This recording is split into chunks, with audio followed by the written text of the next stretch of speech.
हक्काचा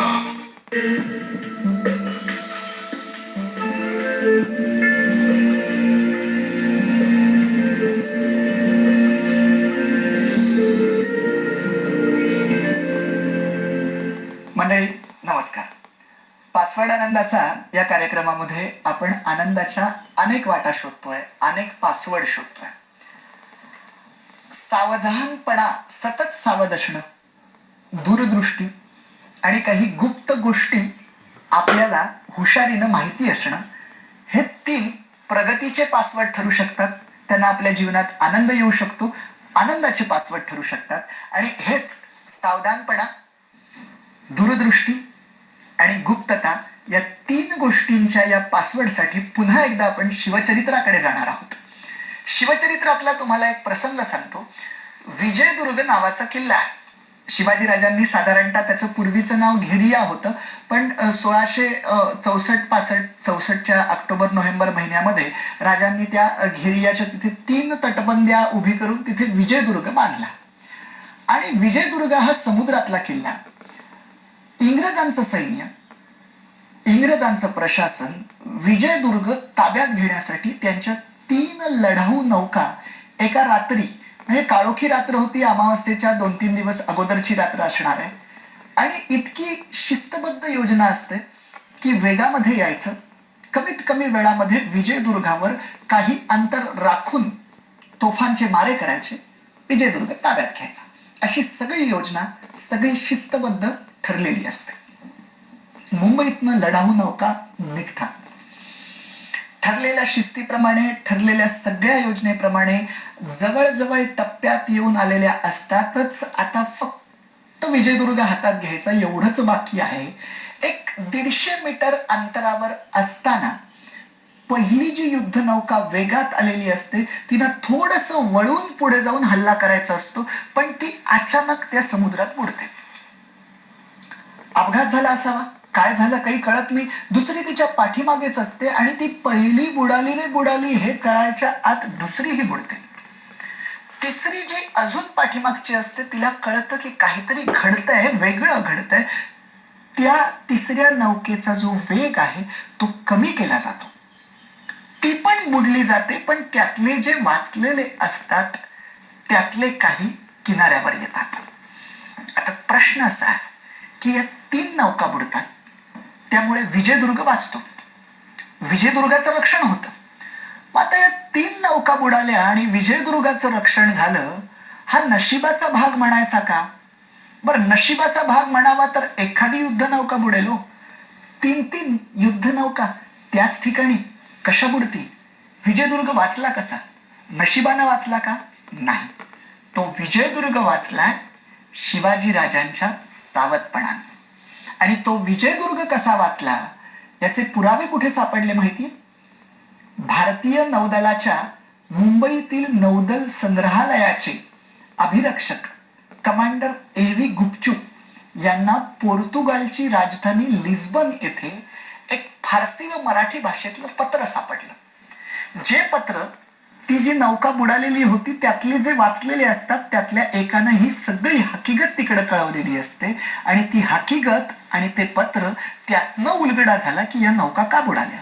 तर त्याचं कारण असं की शिवाजी राजांनी विजयदुर्गाच्या त्या 150 मीटर अंतरावर खाली समुद्रामध्ये एक 1.25 मीटर लांबीची भिंत उभी केलेली असते.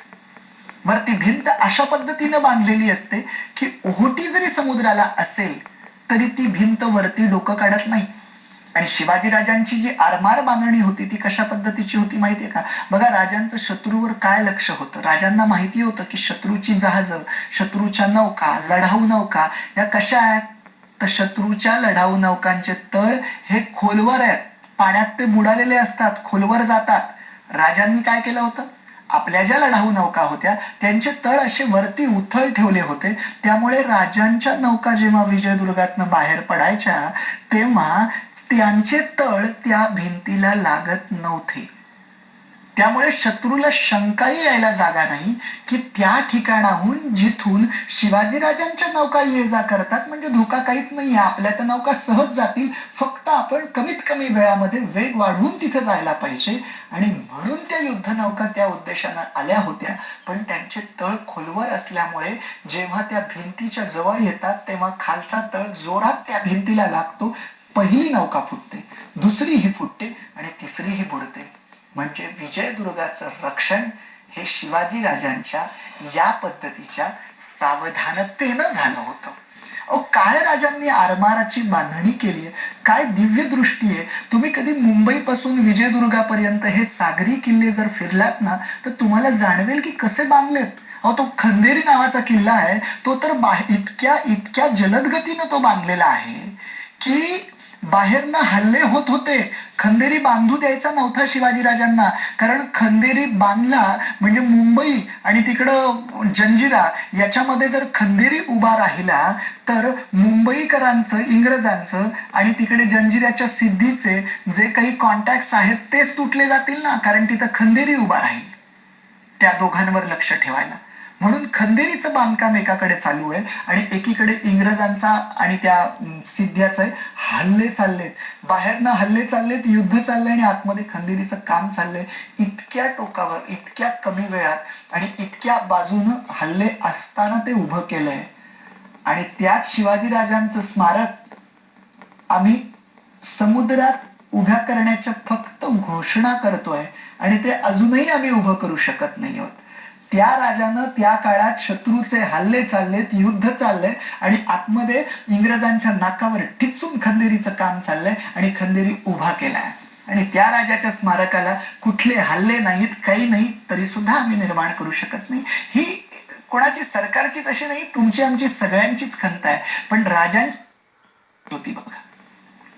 1656-57 शिवाजीराजांनी आरमाराची उभारणी सुरू केली.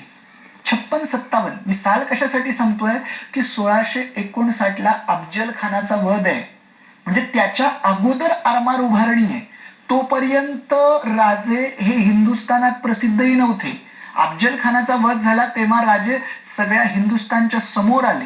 म्हणजे बघा, अफजल खानाचा वध प्रकरण नाही, शास्ता खानावरचा हल्ला, सिद्धीतनं सुटका, आग्र्याची सुटका, हे काहीही घडलेलं नसताना अगोदर आरमाराच्या उभारणीला सुरुवात आहे. स्वराज्य कुठे नुकतंच तयार होत होतं. अशा वेळेस म्हणजे राजाचा वकूफ राजाला किती काळाच्या पुढचं दिसत होतं. तो औरंगजेब ज्याची सत्ता काबूल, कंदहार पासून आसाम, बंगाल पर्यंत आणि काश्मीर पासून कावेरी पर्यंत पसरले, त्या औरंगजेबाने सुद्धा कधी आरमार उभं करण्याचा विचार नाही केला. त्याला मक्केला जाण्यासाठी पोर्तुगीजांवर अवलंबून राहावं लागायचं, कारण आतापर्यंतचे हे आरमार हे डच, इंग्रज, पोर्तुगीज यांचेच होते. माझ्या भोल्या स्वभावामुळे गुलाब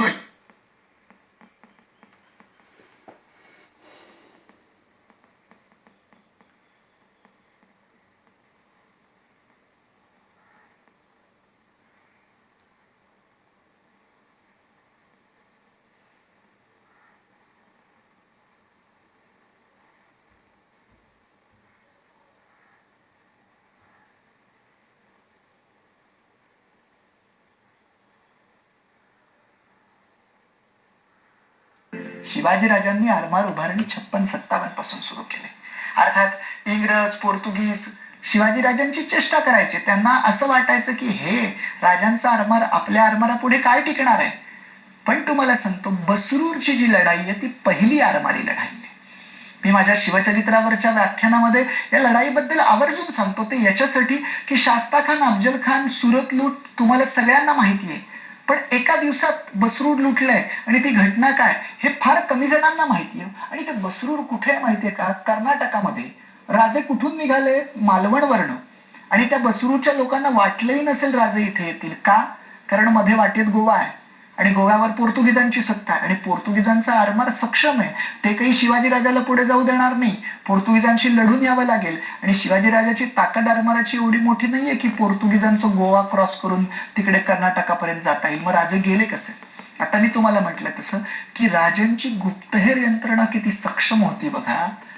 राजांना कळलेलं असतं की 8 फेब्रुवारी 1665 या दिवशी मुंबई बंदर इंग्रजांना देण्याचा समारंभ मुंबई बेटावर आहे आणि त्याच्यासाठी पोर्तुगीजांचं सगळं आरमार हे मुंबई बंदरात दाखल झालेलं असतं. फक्त एकच दिवस, 8 फेब्रुवारी. आणि राजे जे मालवणवरनं तिकडे कर्नाटकात जायला निघाले तो दिवस होता 8 फेब्रुवारीचाच. तोच दिवस राजांनी निवडला होता. म्हणजे राजांकडे या खबरा आल्या होत्या गुप्तहेर खात्यातनं की हा एकच दिवस असा मिळतोय की ज्या दिवशी पोर्तुगीजांची काही आडकाठी नसेल. त्याच दिवशी राजे निघतात. 14 फेब्रुवारीला त्या बसरूडला पहाटे पोचतात. बसरूड लुटलं जातं आणि राजे एका दिवसात परत निघतात. म्हणजे ही जी लढाई आहे ही लढाई आम्हाला माहित नसते. किती दिव्य दृष्टी, किती दूरदृष्टी आम्हाला दिसते. बरं ही एकाच बाबतीत नाही हो, कुठल्या कुठल्या बाबतीत. आता रायगड राजधानीचा किल्ला बांधला. आपण राजा होणार आहोत हे आधी मनात असावं लागतं. साम्राज्य जी उभी राहतात ती पहिल्यांदा मनात उभी राहतात. म्हणून आताच्या तरुण पिढीनं हे शिवचरित्रातनं काय लक्षात घ्यावं तर कोणतंही साम्राज्य पहिल्यांदा मनात उभं राहतं आणि मग नंतर उभं राहतं. शिवाजी राजांनी राजे होणार आहेत, रायगडावर सिंहासन करायचंय हे कधीपासून मनात असेल? काय काय दूरदृष्टी असेल की त्यावेळेस असं म्हणतात की रायगडावर राज्याभिषेकाच्या वेळेस मोठा हत्ती असतो आणि इंग्रजांना प्रश्न पडलेला असतो, जे इंग्रजांचे आलेले असतात प्रतिनिधी त्यांना, की हा एवढा रायगड मोठा किल्ला इथे त्यांना वरती चढताना नाके नऊ आलं होतं, तर हा हत्ती एवढा वरती कसा आणला असेल? कसा आणला होता हत्ती? कारण राजांना माहिती होतं राज्याभिषेक करायचा आहे. तो हत्तीचं पिल्लू असतानाच त्याला रायगडावर आणलं होतं. का? तर जेव्हा राज्याभिषेक करायचा आहे त्यावेळेस हत्तीची गरज लागणार आहे. म्हणजे हे किती वर्ष अगोदर शिवाजी राजांचा राज्याभिषेक 1674 6 जून 1674 ला झाला. तो नंतर, पण तो आधी मनात झालाय, काही वर्ष आधी मनात घडलाय. ही राजांची दूरदृष्टी आहे.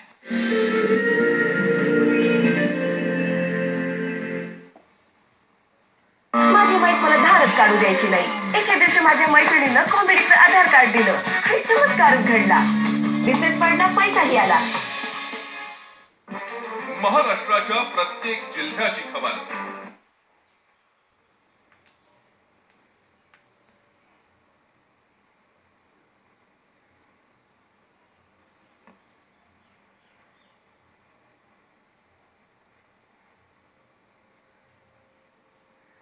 चौफेर फटकेबाजी.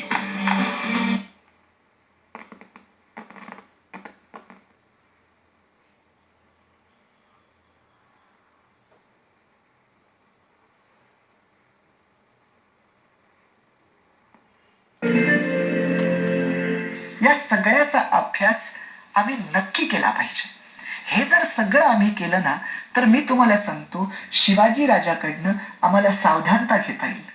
शिवाजी राजाकडनं आम्हाला दूरदृष्टी घेता येईल. शिवाजी राजाकडनं आम्हाला गुप्तहेर खातं कशा पद्धतीचं असावं हे घेता येईल. तुम्ही म्हणाल आता काय राजेशाही आहे का? आता आम्हाला कशासाठी हे सगळं करायचंय? लक्षात घ्या, संघर्ष राजानं उभं केला, स्वतःची सत्ता साम्राज्य उभं केलं. आज आम्हाला हातात तलवारी घेऊन नाही लढायचं हो, पण आज तरी आमचा संघर्ष आणि आमचं लढणं चालूच आहे ना. आज जागतिक कंपन्या आमच्याकडे येतात. आज आम्ही खुले दरवाजे केलेले आहेत.